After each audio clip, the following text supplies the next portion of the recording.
Channel को subscribe करना ना भूलें और हमारे ताज़ा वीडियो सबसे पहले देखने के लिए बेल आइकन को दबाएं।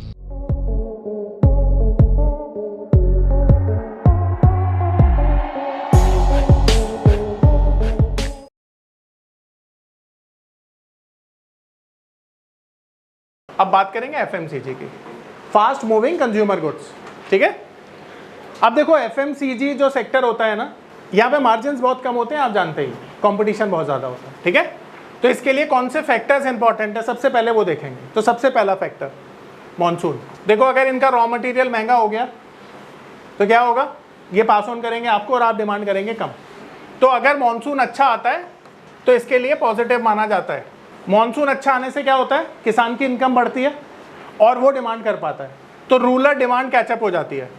तो रूरल डिमांड बढ़ जाती है मॉनसून से, जो इसके लिए अच्छा है। ठीक है, ये दोनों फैक्टर एफएमसीजी के लिए बहुत अच्छे माने जाते हैं। पर अगर मान लेते हैं मॉनसून अच्छा नहीं आया तो किसान की इनकम भी अच्छी नहीं होगी, रूरल डिमांड नीचे आ जाएगी। तो डिमांड को देखने के लिए ना हम एक वर्ड का यूज़ करते हैं जिसे हम कहते हैं वॉल्यूम ग्रोथ। तो एफएमसीजी का रिजल्ट जब आता है ना, तो वॉल्यूम ग्रोथ पर फोकस करना होता है। अगर वॉल्यूम ग्रोथ बढ़ रही है तो इसके लिए पॉजिटिव माना जाएगा। ठीक है, आ रही मेरी बात समझ में? ये तीन फैक्टर इंपॉर्टेंट है। और चौथा फैक्टर अगर हम बताना चाहें तो डिस्पोजेबल इनकम ही होगा। अगर डिस्पोजेबल इनकम बढ़ रही है तो एफएमसीजी की डिमांड बढ़ जाएगी। ये चार फैक्टर हम देखते हैं एफएमसीजी को प्रेडिक्ट करने के लिए। वैसे तो एवरग्रीन सेक्टर है, जेब में पैसा हो या ना हो सब एफएमसीजी का यूज़ तो करते हैं। तो अगला सेक्टर देखो, मेटल सेक्टर एक ऐसा सेक्टर है जो ग्रोथ के साथ साथ चलता है। मेटल्स की ज़रूरत कहाँ होती है? हर जगह होती है, हर जगह होती है। आप एक जगह बताओ जहाँ मेटल की ज़रूरत नहीं है, हर जगह तो मेटल की ज़रूरत है। तो जब भी देश का ग्रोथ होता है तो मेटल सेक्टर सबसे पहले चलता है। तो ये ग्रोथ के साथ चलने वाला सेक्टर है। अब ग्रोथ को हम इंफ्रा से देख सकते हैं। तो जब भी इंफ्रास्ट्रक्चर अच्छा करता है मेटल सेक्टर हमेशा अच्छा करेगा।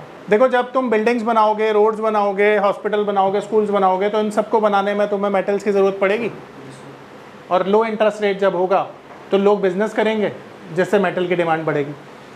तो लो इंटरेस्ट रेट इसके लिए अच्छा रहता है। ठीक है, बेस मेटल प्राइसेस जब ऊपर जाते हैं तो हमें समझ में आ जाता है कि बेस मेटल की डिमांड अच्छी हो रही है। तो बेस मेटल प्राइसेस का ऊपर जाना भी इसके लिए पॉजिटिव माना जाता है। देखो दुनिया का सबसे बड़ा कंज्यूमर कौन है बेस मेटल का? चाइना। अब बेस मेटल की डिमांड के लिए ना हम एक नंबर देखते हैं जिसे कहते हैं purchase manager index, PMI data.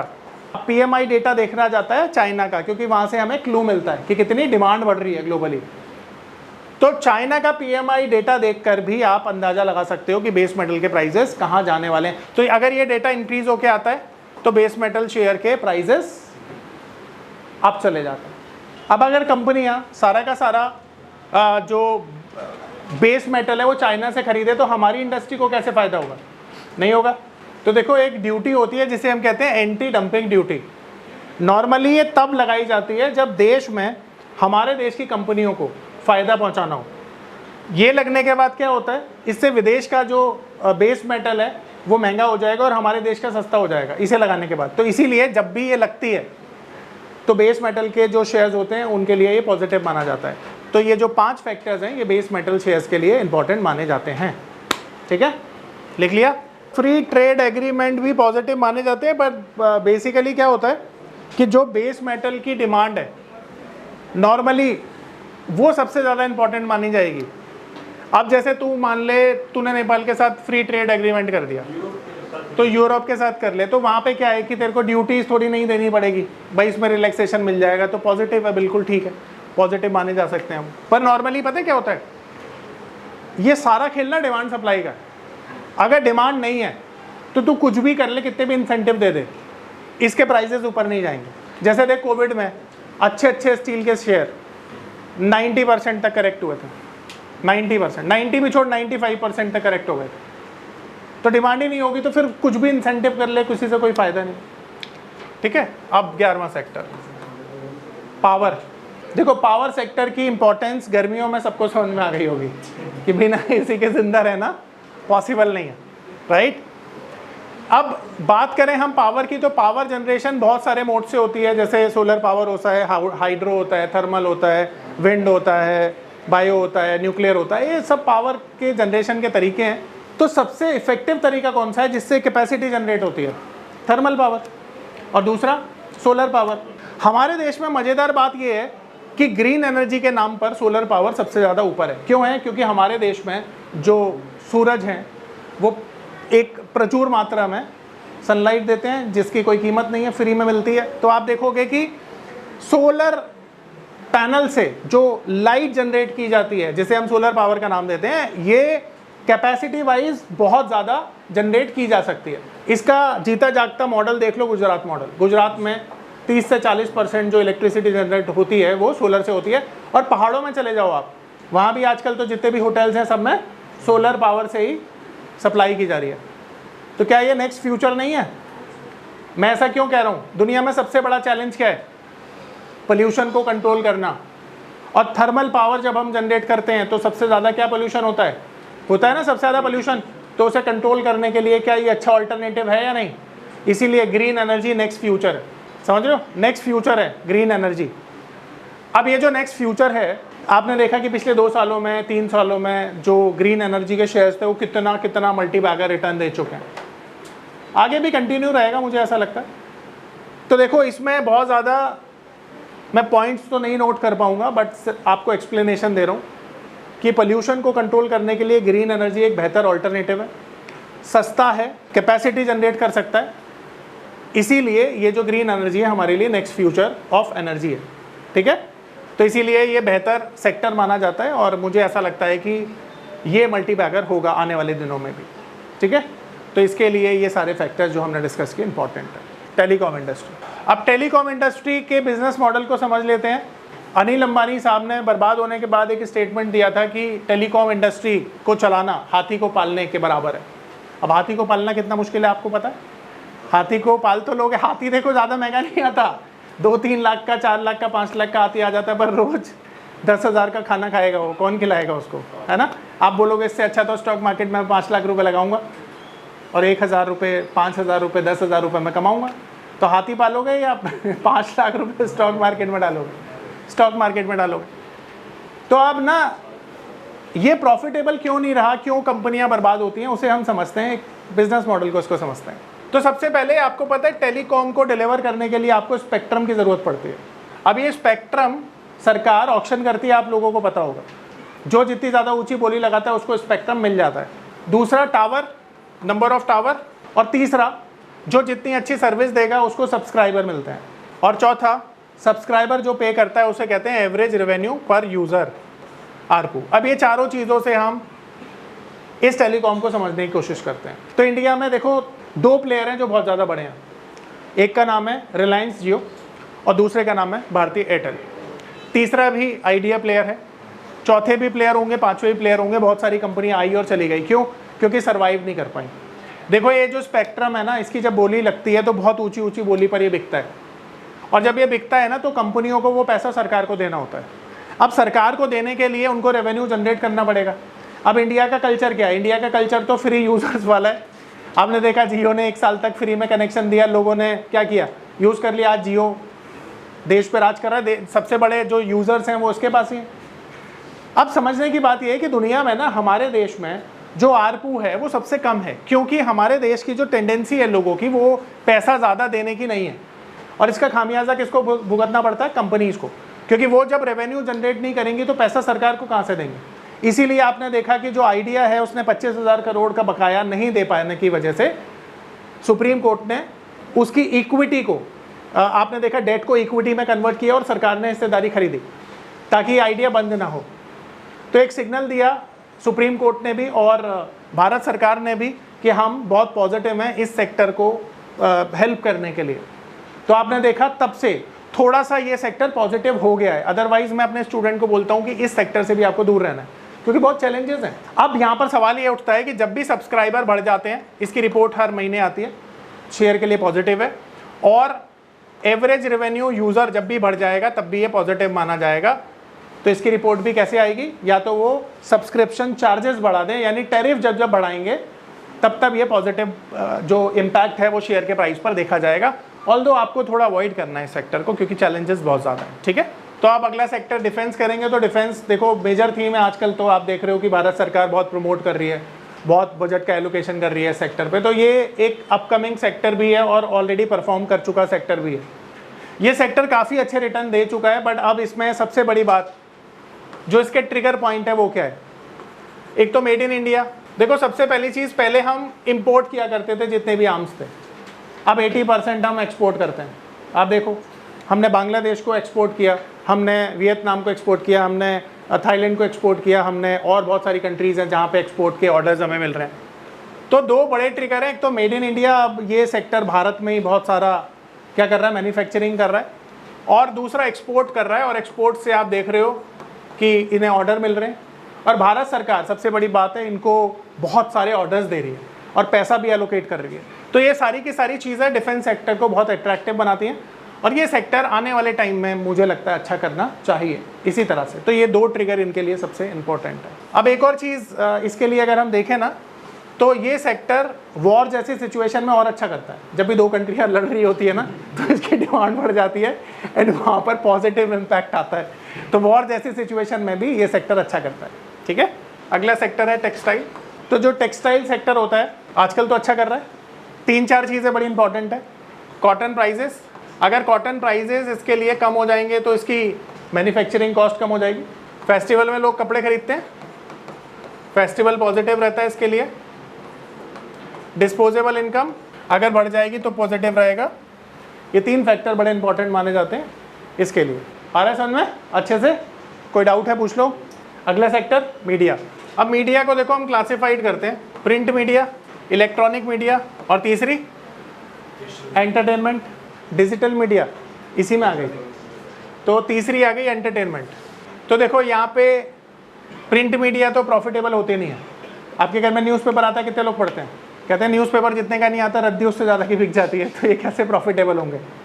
क्योंकि देखो सोशल मीडिया में ना आजकल इलेक्ट्रॉनिक का इतना ज़्यादा पेनिट्रेशन हो गया है कि यहाँ पर आजकल इनको ना जो पहले एडवर्टीजमेंट होते थे वो कम मिलते हैं, प्रमोशनल कम मिलते हैं। इनका रेवेन्यू इसीलिए घट गया है क्योंकि आजकल आप क्या करते हो, इंस्टा पे ऐड दिखा देते हो रादर देन यहाँ पे प्रिंट करने से।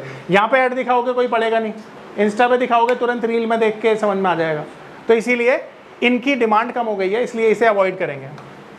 इलेक्ट्रॉनिक मीडिया में भी बहुत सारे मीडियाज़ हैं, जैसे न्यूज़ मीडिया भी इसका पार्ट है। तो जितने भी न्यूज़ चैनल होते हैं ना वो किसके लिए बनाए जाते हैं, किसके लिए खरीदे जाते हैं? पावर के लिए। तुम देखो अंबानी अदानी के पास क्यों है ये चैनल्स? पावर है ना। तो मीडिया पावर के लिए यूज़ किया जाता है, कमाई का साधन नहीं है ये।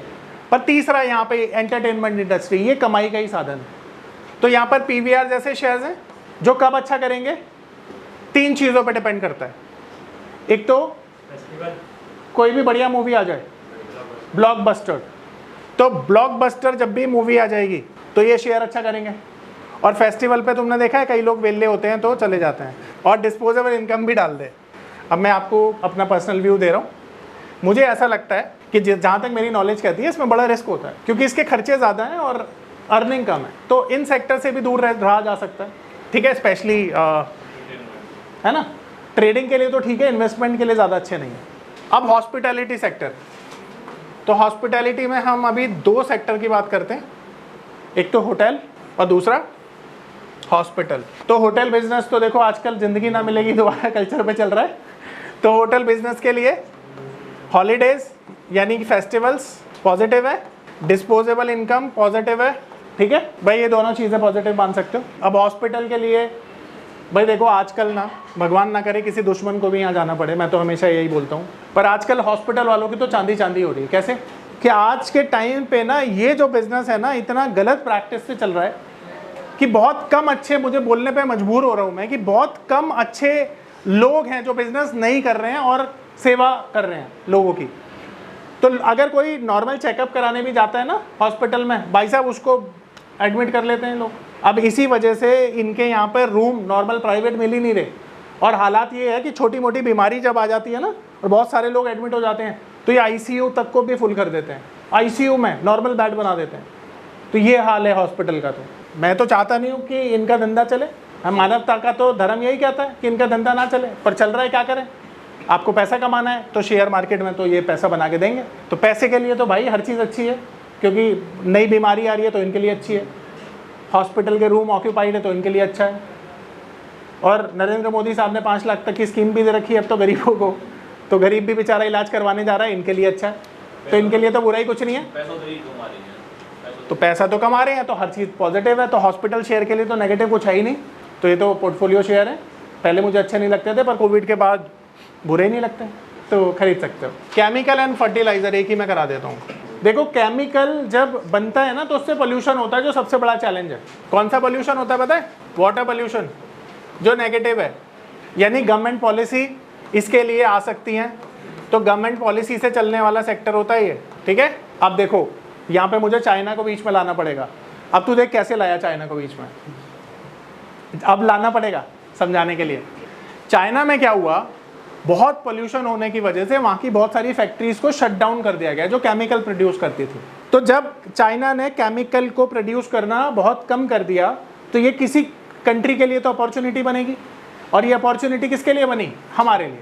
तो हमारे यहाँ केमिकल इंडस्ट्री 2 साल से बहुत अच्छा इसलिए कर रही है क्योंकि चाइना में बहुत सारी जो केमिकल फैक्ट्रीज हैं वो बंद हुई हैं, जिसकी वजह से हमारे यहाँ पे केमिकल का बनना शुरू हुआ, बढ़ना शुरू हुआ, एक्सपोर्ट शुरू हुआ, और उसकी वजह से अपॉर्चुनिटी मिली हमें कि यहाँ पर चाइना एक फैक्टर की तरह काम आया हमारे लिए।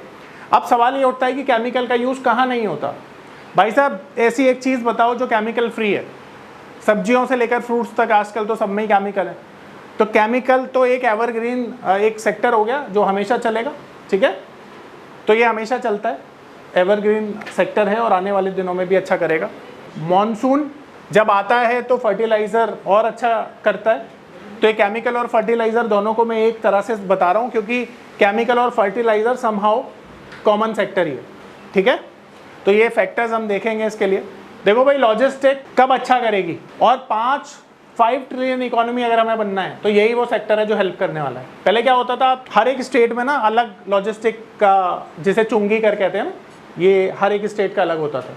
जब GST आई सबके लिए सेम हो गया, तो इसके लिए बहुत बड़ा रिफॉर्म आया। लॉजिस्टिक के लिए ना जितना इंफ्रा पॉजिटिव होगा ना, जितना भी इंफ्रास्ट्रक्चर है, रोड्स है, जितना ज़्यादा डेवलप होगा इसके लिए पॉजिटिव रहेगा। और दूसरा क्रूड प्राइजेस, अगर क्रूड प्राइजेस लो रहेंगे तो इसको सबसे ज़्यादा फ़ायदा होगा। ये 2 चीज़ें बड़ी इंपॉर्टेंट हैं, और गवर्नमेंट पॉलिसी तो पॉजिटिव है ही इनके लिए। तो ये 2 चीज़ें बहुत ज़्यादा इंपॉर्टेंट है।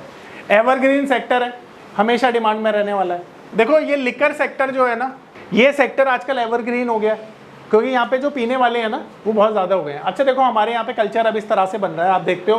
पहले क्या होता था, पहले ना लोग छुप छुप के पीते थे और अब खुलेआम पीते हैं, ठीक है, ऐसे ही होता था ना। तो अब इसकी डिमांड बढ़ गई है क्योंकि हमारे देश की जो एवरेज एज है वो कितनी है, 27 ईयर्स, मे बी 28 ईयर्स। तो 28 ईयर्स के जितने भी लोग हैं ज़्यादा से ज़्यादा कंज्यूम करते हैं लिकर को। तो इसीलिए जो हमारी पॉपुलेशन है वो इस प्रोडक्ट के लिए बहुत ज़्यादा क्या है, सूटेबल है। इसीलिए इसकी जो डिमांड है हमारी कंट्री में बहुत ज़्यादा है। तो यूथ जो है ये एक पॉजिटिव ट्रिगर है इसके लिए। फेस्टिवल में लोग ज़्यादा डिमांड करते हैं इसकी, तो फेस्टिवल पॉजिटिव है। और डिस्पोजेबल इनकम भी अगर बढ़ती है तो इसके लिए पॉजिटिव मानी जाएगी। ये 3 फैक्टर हैं जो लिकर के लिए पॉजिटिव माने जाते हैं। अब देखो टायर सेक्टर, टायर किससे बनता है, रबर से। तो अगर रबर प्राइजेस डाउन होंगे तो टायर के लिए पॉजिटिव माना जाएगा। जो टायर में कालापन होता है ना वो कार्बन से होता है, और कार्बन किससे मिलता है, क्रूड से। तो क्रूड ऑयल के प्राइसेस अगर डाउन हो जाएंगे तो भी कार्बन सस्ता आएगा, जो कि पॉजिटिव है। ऑटो सेल्स जितनी बढ़ेगी टायर की डिमांड भी उतनी बढ़ेगी, तो ऑटो सेल्स का बढ़ना टायर सेक्टर के लिए पॉजिटिव है। और मॉनसून में ज़्यादा टायर घिसते हैं ना, तो इसलिए मॉनसून में टायर की डिमांड बढ़ जाती है। तो ये 4 फैक्टर टायर सेक्टर के लिए इंपॉर्टेंट माने जाते हैं। सीमेंट सेक्टर, देखो जितना भी इंफ्रा डेवलप्ड होगा बिना सीमेंट के तो हो ही नहीं पाएगा, ठीक है। तो इंफ्रा जितना भी ग्रोथ करेगा उसके लिए बेस्ट है सीमेंट। दूसरी चीज़, सीमेंट को बड़ी बड़ी मशीनों से क्रश किया जाता है, ठीक है। तो इसके लिए जो बड़ी बड़ी मशीनें चलती हैं वो डीजल से चलती हैं। तो जो क्रूड प्राइस है जब भी लो रहेगा वो, तो सीमेंट के लिए ये पॉजिटिव रहेगा, ठीक है। मॉनसून में प्लांट्स को बंद कर दिया जाता है तो मॉनसून नेगेटिव होता है, ठीक है। पर इंडिया की ग्रोथ में ध्यान रखो, सीमेंट एक बहुत बड़ा रोल प्ले करेगा और बहुत पॉजिटिव है, ठीक है। Diagnostic centre. डायग्नोस्टिक कंपनियां बहुत अच्छी हैं इसलिए क्योंकि लोग ना अपनी हेल्थ को लेकर ना काफ़ी कॉन्शियस हो गए, नॉर्मल रूटीन टेस्ट कराने लग गए। तो जो अवेयरनेस है ना, हेल्थ अवेयरनेस, वो बहुत ज़्यादा इंपॉर्टेंट है इसके लिए। तो हेल्थ अवेयरनेस की वजह से डायग्नोस्टिक जो सेंटर्स हैं ये अच्छा कर रहे हैं, ठीक है, यही फैक्टर है। अब लोग बड़ा नॉर्मल जनरल टेस्ट भी 6-6 महीने में कराने लग गए। तो इनका जो मार्जिन है ना वो ज़्यादा होता है और वन टाइम कॉस्ट होती है, यानी इनको एक बार ही कॉस्ट लगानी है, यानी एक मशीन खरीदनी है, सालों साल चलेगी। तो वन टाइम कॉस्ट है इनकी और लाइफ लॉन्ग अर्निंग है। ये ट्रिगर है इसके लिए, पॉजिटिव माना जाता है, ठीक है। फैशन में पढ़ते हैं उसको। बेसिकली जो भी चीज़ आप खरीद रहे हो फैशन करने के लिए वो इस सेक्टर में आ जाएगी। अब आजकल लोग क्या करते हैं, टाइम कम होने की वजह से क्या कर रहे हैं, ऑनलाइन शॉपिंग कर रहे हैं। तो ऑनलाइन शॉपिंग करने के लिए आपको क्या चीज़ मोटिवेट करती है, सबसे पहला लो प्राइस। तो यहाँ पर लो प्राइस एक बड़ा ट्रिगर है इनके लिए, डिस्काउंट ऑफर करते हैं, ठीक है। लो प्राइसेस इनके लिए पॉजिटिव है। दूसरा, डिस्पोजेबल इनकम जब बढ़ेगी तो आप क्या करने की कोशिश करेंगे, शॉपिंग करोगे। फेस्टिवल पे लोग शॉपिंग करेंगे तो फेस्टिवल्स भी पॉजिटिव है। और जो सेल ये लाते हैं, जो स्पेशली कोई सीजनल सेल जो लाते हैं, ये भी पॉजिटिव होती है इनके लिए। जो ये सेल्स में ऑफर लाते हैं ना, तो ये भी पॉजिटिव होते हैं क्योंकि आप देखते हो उसमें बहुत बड़ी सेल हो जाती है इनकी, राइट। तो ये 4 ट्रिगर हैं इसके लिए।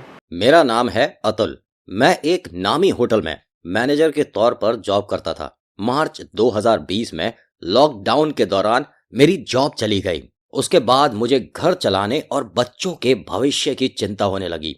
फिर मैंने शेयर मार्केट के फील्ड में ऑनलाइन कुछ करने का प्लान किया, लेकिन मुझे शेयर मार्केट का ABCD भी नहीं आता था। फिर मैं एक ऐसे प्लेटफॉर्म को खोजने लगा जो मुझे घर बैठे सही और सरल भाषा में शेयर मार्केट में ट्रेडिंग करना सिखा सके। तभी मुझे मिला NIFM का online education platform www.onlinenifm.com। NIFM के ऑनलाइन एजुकेशन प्लेटफॉर्म पर बहुत से ऐसे कोर्स थे जिनसे मैं अपने स्टॉक मार्केट में इन्वेस्टमेंट और ट्रेडिंग के सपनों को पूरा कर सकता था, जैसे कि stock market trading beginners course, NIFM certified smart investor course, advance level smart investor course, technical analysis course, fundamental analysis course, options trading strategies, research analyst certificate course, diploma in financial market course और ना जाने ऐसे बहुत से course उपलब्ध हैं।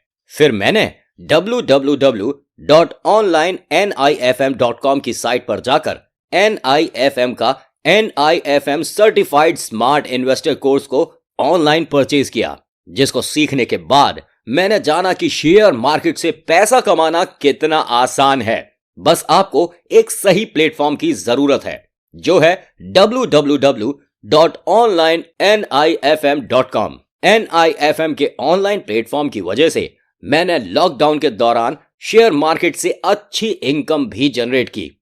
Thanks NIFM, जिसकी वजह से आज मैं एक होटल मैनेजर से प्रोफेशनल ट्रेडर बन पाया। कॉल 8588688475 और विजिट www.onlinenifm.com।